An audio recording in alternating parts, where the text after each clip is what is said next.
जैसा आपने बताया कि क्या-क्या प्रॉब्लम्स आती हैं, क्या-क्या सिम्पटम्स होते हैं, तो उस हिसाब से तो ये डिप्रेशन का पेशेंट बहुत ही खतरनाक हो सकता है। तो एक सामान्य आदमी बोलता है क्योंकि उदास है उसको खुश कर दो। तो क्या इसी तरीके से ठीक होता है? मेडिकल साइंस भी ऐसे ही बोलता है कि इसी तरीके से ठीक होता है?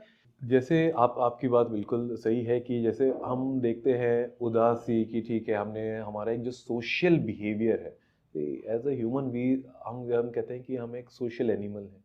हमें सोसाइटी का एड सपोर्ट, स्पेशली हम जब इंडिया की बात करते हैं, ठीक है, वेस्टर्न कल्चर्स में वहाँ पे हमसे बात करने के लिए कोई नहीं है। बट जब हम एक एज अ डिसऑर्डर डिप्रेशन की बात करते हैं, तब कई केसेस में हमें एक मेडिकल सहायता की ज़रूरत है।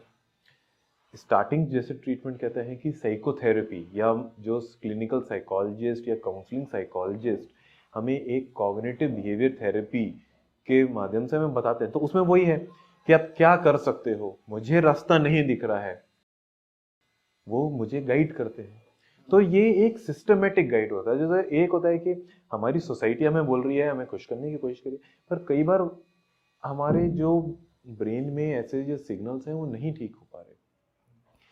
उसका जो नेक्स्ट स्टेप है मेडिसिन, कुछ मेडिसिन होते हैं।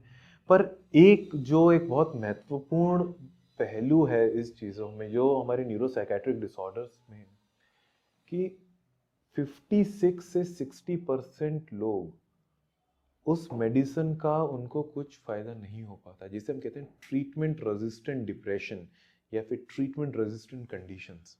तो आप मेडिसिन खा रहे हैं पर उनको कुछ फ़ायदा नहीं हो रहा है।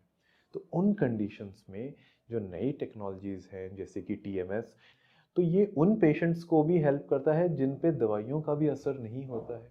और इन सब चीज़ों में अगर मैं आप अब देखते हैं कि हम एक 18 से 25 साल की एज में अगर किसी को डिप्रेशन है, तो हम ये नहीं सोच सकते हैं कि ठीक है, हम 6 महीने देखते हैं कि आपको क्या पता फर्क पड़ जाए। 6 महीने काफ़ी इंपॉर्टेंट है।